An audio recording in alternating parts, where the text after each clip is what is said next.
kid you not, I've been sitting here for about 15 minutes now trying to figure out how you actually pronounce the name of this. I think it's Foraglings?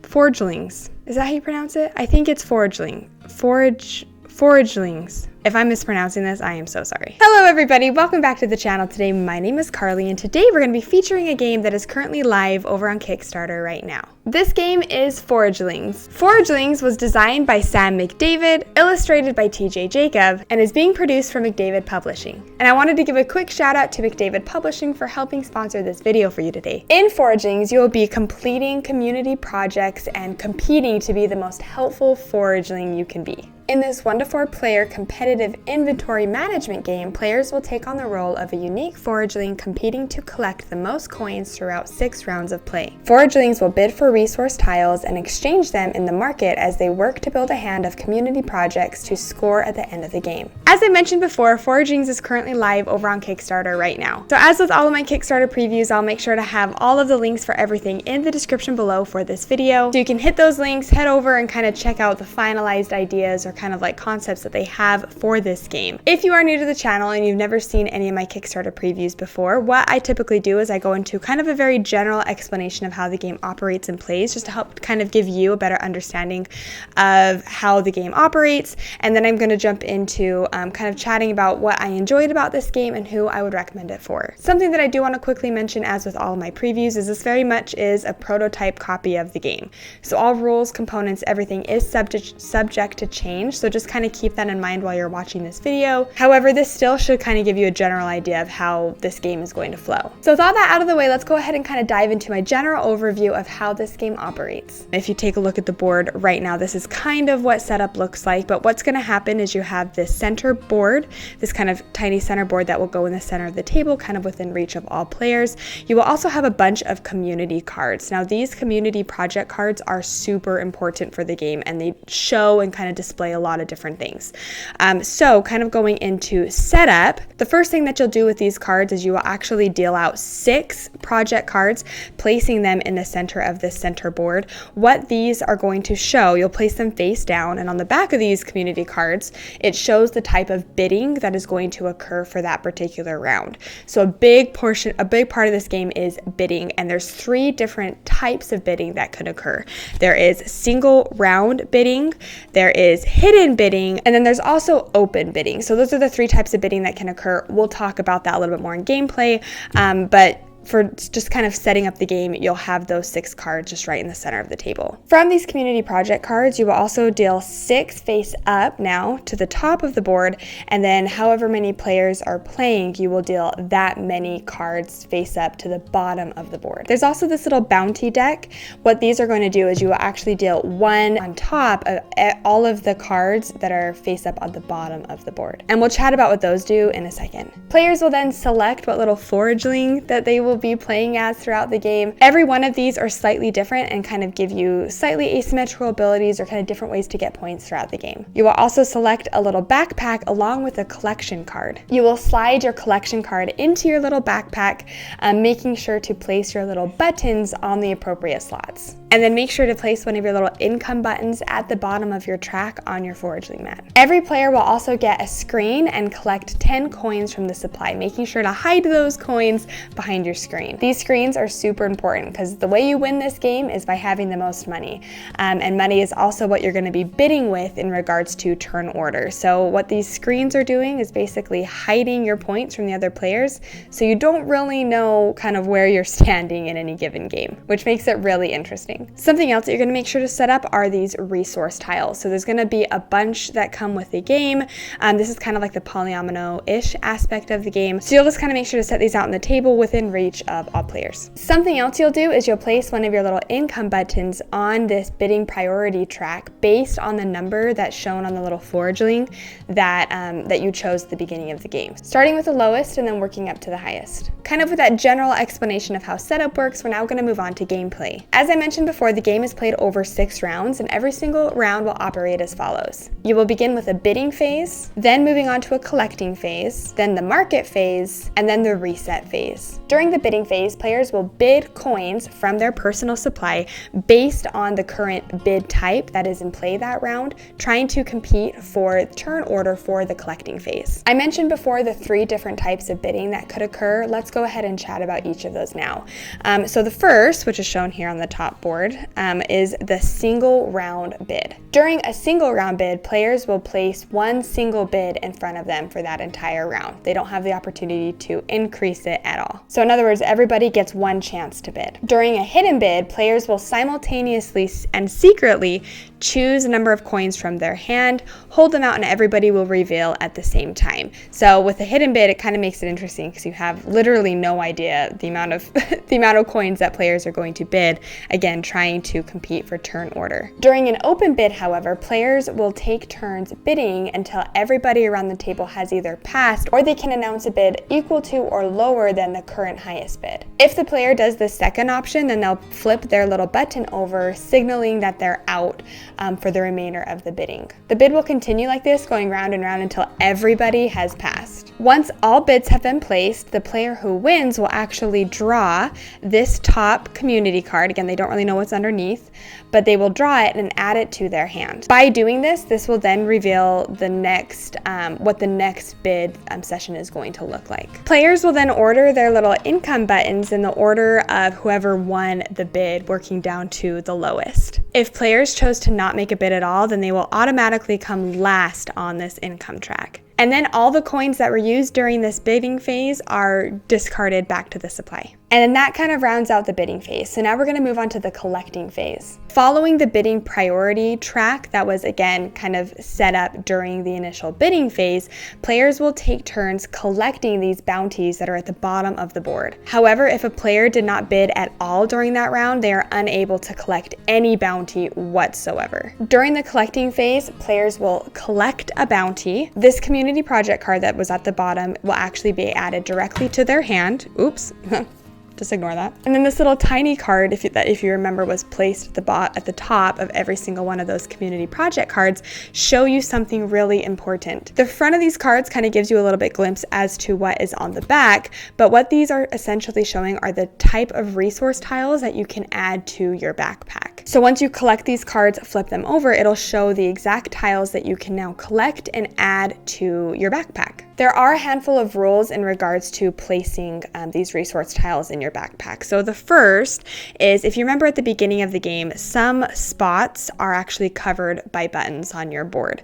So you obviously cannot place a tile if it covers a button. You also cannot place a tile if it overhangs or doesn't quite fit on your board. And then also, once a tile is placed, it cannot be moved again. You can remove it in regards to potentially getting points or spending items for coins, but just in regards to general movement or moving them around so other things fit, you can't do that. Once it's placed, it's placed. Now, where you place these tiles on your personal board is really, really important. Obviously, you want to kind of maximize the space in your backpack. You want to try to get as many possible resources as you can. And the reason why is because these resources are essentially what's going to be giving you coins or points throughout the game. There are some slots on these cards that if you fulfill the requirement or fill it with the appropriate tile, you'll get some sort of bonus or reward for it. So that could be another reason why you're going for particular tiles. Once you've selected your card, added it to your hand, gotten your little resource tiles, added them to your board, the last thing that you're going to do in this turn is choose your spot in line. Each player must choose one of the 6 slots that's shown here on the side of the board,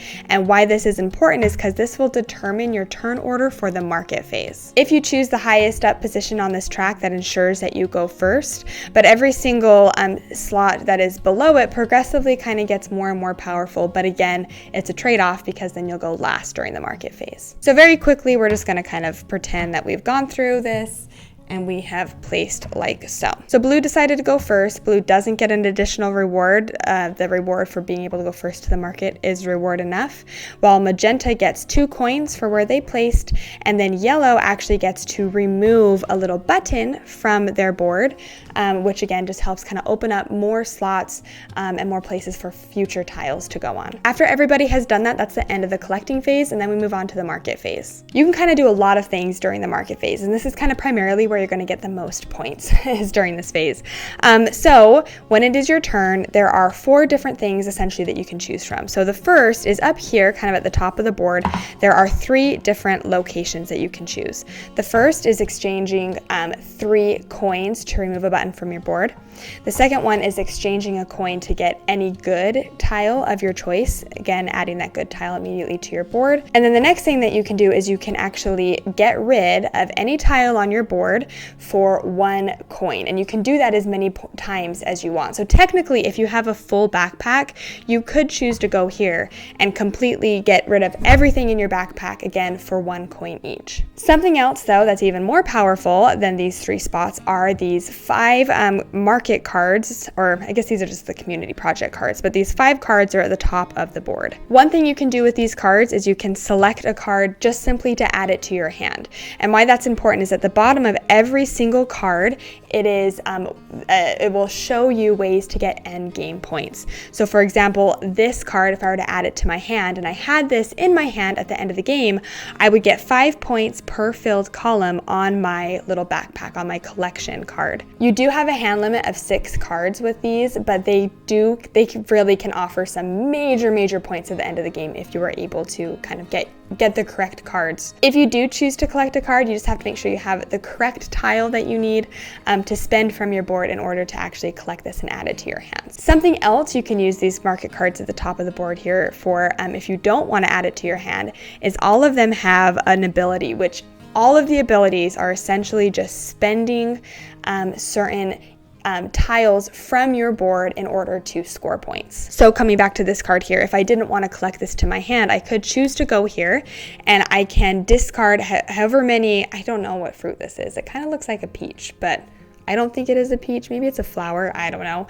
But I can discard as many of those tokens on my board as I want to for 3 coins each. So again, this is primarily kind of where you get all of the money in the game, is by spending all of the resources that you've kind of added to your little bag. After everybody has gone through and taking their actions, then we move on to the reset phase. And the reset phase is essentially just preparing for the next round. So all of the players will collect their tokens, you will reset and create new bounty piles here at the bottom of the board. You will also reset the community project cards that are listed at the top of the board, and you'll make sure to move the round marker, keeping in mind that in between rounds 3 and 4 and then 5 and 6, there also is going to be an income phase. Everybody has these little cards that are tucked under their own personal player board, and if you have managed to unlock some of or all of those bonuses, then you'll be able to get those during the income phase. That's going to kind of be generally what's happening throughout 6 rounds of play. At the end of the 6th round, you will then proceed to endgame scoring. Players will gain coins based on the end game condition of their scoring mat, along with any of your community cards that you have in your hand. You'll go through and score all of those up, getting all those additional coins, and then of course add all of the coins that were hidden behind your player screen. And then the player with the most coins wins. So I really hope that kind of gives you a general idea of how this game operates and plays. With that general overview out of the way, though, we're going to go ahead and kind of dive into some of the things that I really enjoyed about this game and who I would recommend this game for. Right off the bat, the very first thing I want to mention, which I just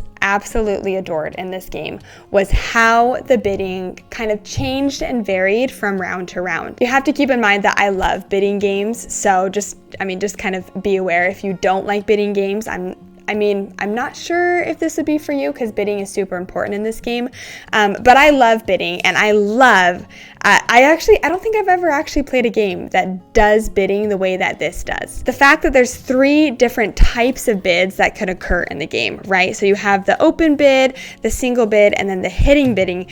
It made it so fun. It made the bidding, it really kind of switched it up, and it added a really good level of tension to the beginning of every single round. Because the way the game plays with a single round bidding versus an open bidding versus a hitting bidding, it really does kind of it changes the dynamic around the table, and you're kind of looking around being like, okay, if it's a hidden bid, what do I think Jordan's going to go for? Does he really need this bounty? Do I think he's really going to go high?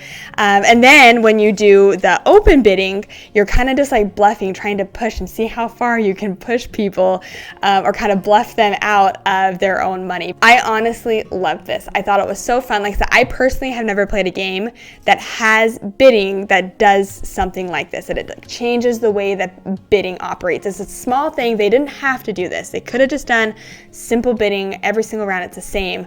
I love the way that they changed it. I thought it was so fun. Something else that I really love in games, and if you actually have played Sam's original game, was Discovering Ignis. It kind of almost has similar vibes to that game in regards to the cards, because in Discovering Ignis, the cards are very multi-use. There's lots of different ways that you can use the cards. It feels very similar because the cards kind of operate the same way.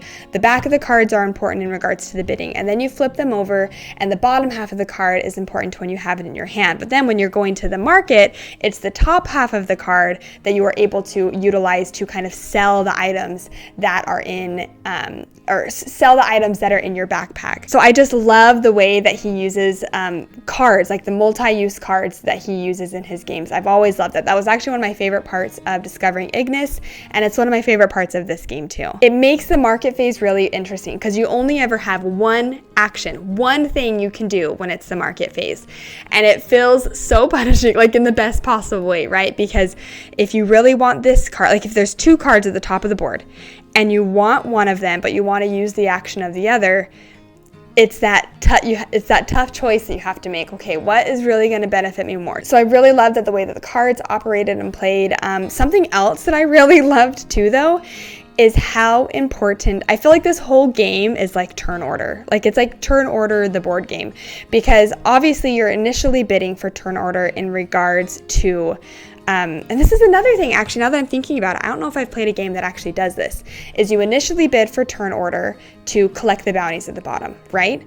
But then after you collect your bounty, you are then kind of rebidding almost for turn order in regards to the market phase. So within one round, you can actually have two different turn orders, which makes it so interesting. Because if you're looking at the top of the board and you really want this card, you know that during the initial bid, you have to go so high to ensure that you will be the first to select the card, and then you can come all the way up here to ensure that you're first again for the market phase. But sometimes it doesn't always work out that way, especially if you have a hidden bidding, right? Where you put a number that you think is high, pretend you're bidding 10 coins, you reveal, and somebody bid an 11, right? And so now you're kind of trying to do the best you can with the turn order that you weren't necessarily expecting. And then completely separate from this, I love when games, I think the last game that I played that did this was Trailblazers, the Arizona Trail, I think. That was the last one that did, that kind of had like this separate little polyomino thing that's kind of going on. I really liked this. It was an interesting way to manage your resources instead of just being like, okay, you can hold a maximum of 5 resources, right?